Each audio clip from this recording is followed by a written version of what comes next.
When something absolutely terrible is happening in the world, when there is a humanitarian crisis, when there is something that is just absolutely wretched, like a war going on, it feels really difficult the further out of your sphere of influence that you are to this event. And I'm going to use a concept in permaculture called zones to try to describe what it is that's coming through. In permaculture, your zone one is the thing that you access multiple times a day. It's like how you live on a regular basis. And from there, you're supposed to design, and this can be a company, this can be your house, this can be your garden, in which like all the way out to zone 5 or 6, 5 is like your woods that you like never have to do anything with, and you almost never go in it, right? Like there's no maintenance needed. There's no, human made intervention in there at all. So what happens if we were, and maybe this exists somewhere, but what happens if we were to structure our response to something based on how close we are to actually being in a sphere of influence of something that can change something that, when it comes to these humanitarian crises, as a way to make sure that we are being effective in our response as opposed to just creating proxy wars with people that we know and love around us. This is what I mean. Zone 1 is the people who are directly in the conflict, whether they are, in the case of people who are directly affected by fighting, not necessarily the fighters, right? Like people who are in the direct role of collateral damage, and the fighters could possibly be something else. Zone 2 are the people who are offering support to the people who are directly affected. And that people who are in zone 2 have to continually rotate out. So they're rotating out with people who are in a zone 3, right? So they're rotating out with the people who are in a zone 3.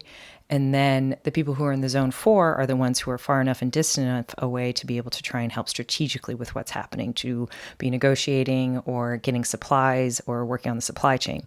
And then there are all of us who are out here on a zone 5. And, most of the time we are basically completely outside our sphere of influence unless we choose to go into an earlier zone, like unless we choose to go and actually directly become a 2 or a 3, go somewhere else in there. But what are we supposed to do out here in zone 5?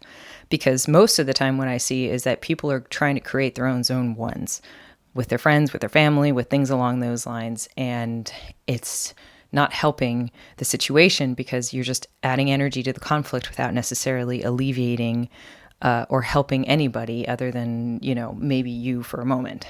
So this is an example of what maybe we could do as zone 5 people in these conflicts.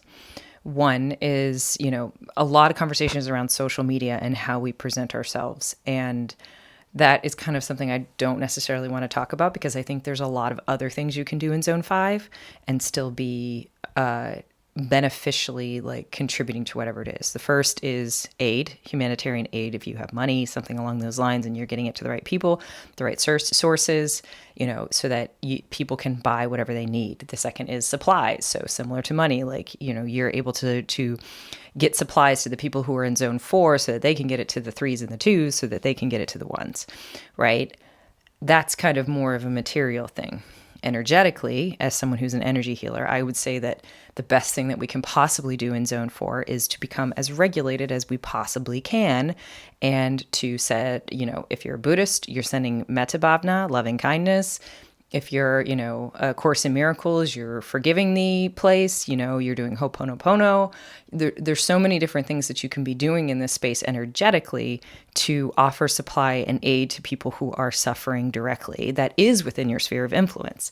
Whatever it is that you're doing, not engaging in proxy wars, trying to change people's minds, other people dysregulated people trying to regulate other dysregulated people or change the minds of other people who are dysregulated, but also, what is it that we can do in the zone 5?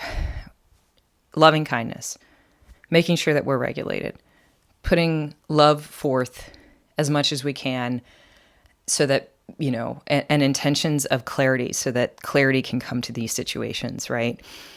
The only thing when we can do when we're in a zone 5, our sphere of influence is so low. The only thing we can do is take care of ourselves, take care of our loved ones, choose to move zones if we want to, and actively do that, recognizing that, we might feel like we're more important because we're engaging in social media wars, but like they are proxy wars. They are taking energy away from things that, you know, could be used to better use, and they're usually taking people out of the good fight in the sense of like keeping yourself regulated and sending love and loving kindness to an area. So, you know, people might think that this is a really terrible view, but from my perspective, we have to deal with what's in our sphere of influence, and what's in our sphere of influence is ourselves, our loved ones, and the energy that we put out into the world, or our autonomy and choice to be able to move to a closer zone that we can directly affect. So I'd love to hear if another thing like this exists, or what you guys think other things you could do being in a zone 5 that would